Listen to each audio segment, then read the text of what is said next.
Hello, and in today's video, come and watch us install a new designer radiator. The customer has gone really bold here on this one, going with a bright orange radiator that you'll see a little bit later in the video. Now, in my opinion, these designer radiators look lovely, however, I just don't feel as though they radiate off as much heat as a convector radiator would. Now, we cut out a bit of this part here of me taking the radiator off the wall because it was super heavy when filled with water.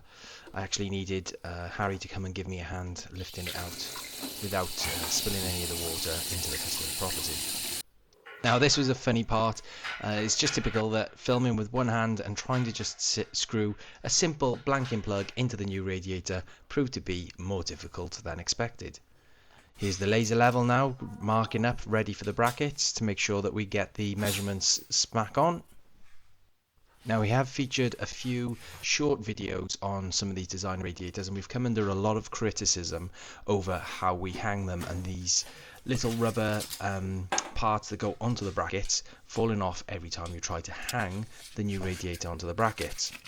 Now, of course, my first thought was to use some mitre bond to spray onto the bracket and then get the little rubber grommets to stick on. However, due to the fact that we are going through a changeover of new vans and swapping over the materials and everything, it's something that I just didn't have on the van at the time, so my mind had completely gone blank and couldn't think of any other way to get these silly rubber grommets to stay onto the bracket, as you'll see later in this video.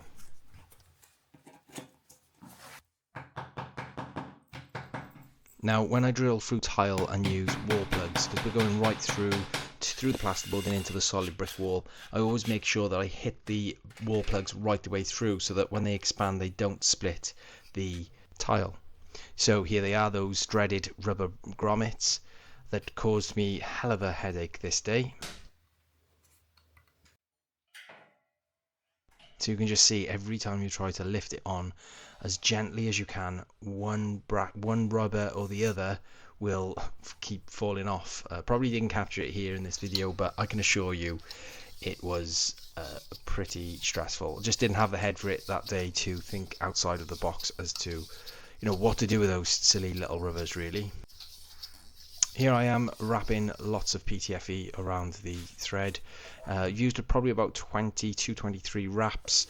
I know there'll be people who wrap different amounts. We have actually been using plum blue, I believe it is, and we've had a couple of radiators leak with using it, so we've kind of reverted back to the old school of PTFE and some plumber's paste.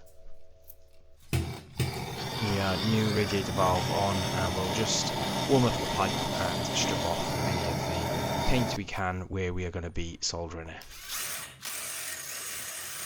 This cleaning tool here needs some new brushes put inside because it just wasn't doing the job of cleaning the pipe up.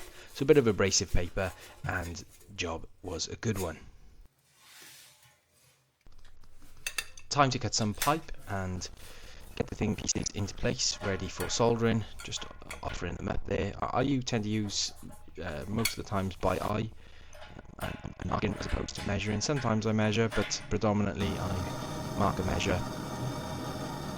Now, I've also come under some criticism recently of my soldering, and I can tell you what, I really couldn't give two hoots what people think.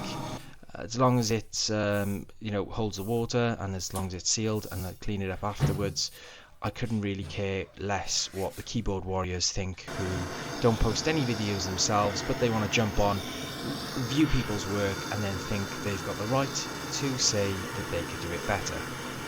Now's your chance, lads. Anyway, here we are. Here is the end of the installation of this designer radiator. Is it perfect? Is it better than the next man's? Who knows? Are we bothered? Not at all. But we just thought we would make a little video here for you to see us installing this designer radiator.